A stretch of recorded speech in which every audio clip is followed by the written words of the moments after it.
Wow, look at the bees. They're washboarding, going back and forth like a washing machine in the old days. Well, we're going to take a little smoke in there and take a look at this hive.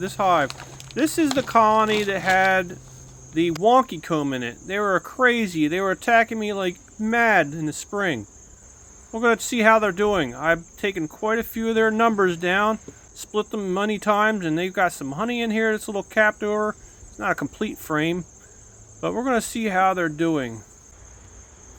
You can see there's a lot of nectar in here that has not been capped over completely.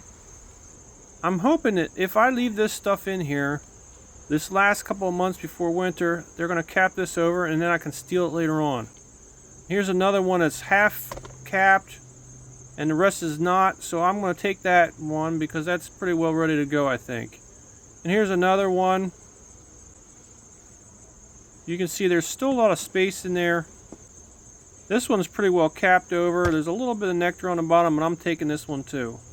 And here's another one that's pretty well capped over. Not too many spots except for that one where I knocked it off when I pulled it out. I'm going to use this method of taking all the bees off there with a brush.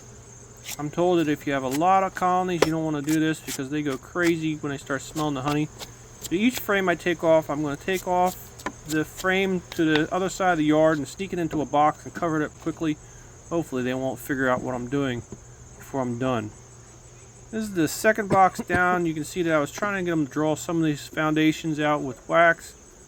And here you can see a lot of that nectar that they've been storing away. This one they started to pull out some of the wax.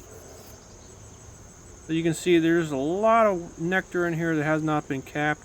Here's one they started on the top and the bottom. And this one's got brood in it. Lots of brood. And more brood. And you can see the nectar is all surrounding the brood. It's not like they're running out of room. So what I'm going to do is start combining some of this stuff that has the brood on it and uncapped nectar. And you can see I had a queen last time. And I'm going to kind of condense it all together. Try and get it so that I can get one of these boxes off of here. Here's another one that's pretty well capped over with honey on the top side. I'm taking that one. And here you can start to see the brood nest. She's laying up a storm.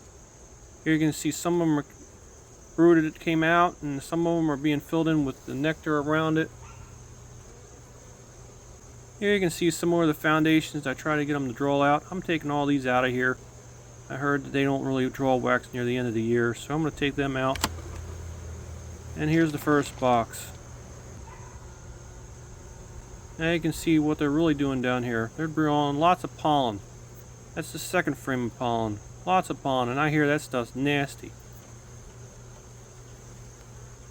Now here's more of the brood nest. And more brood nest.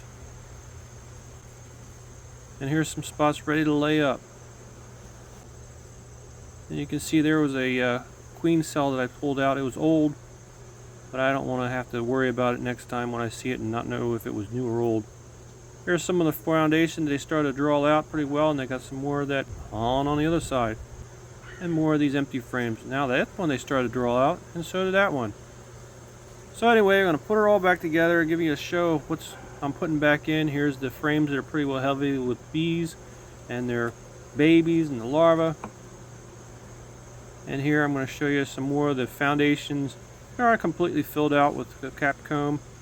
So we're going to try and sneak them back in here, hopefully not killing any bees as we slide this down in there. Not exactly sure where the queen's at. With all that brood, I'm sure there's a queen in there by now.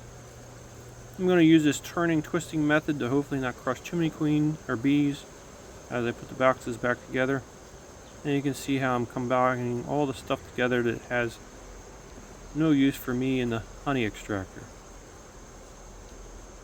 And the more challenging frames at the end. Trying to get them down in there without killing a bunch of bees.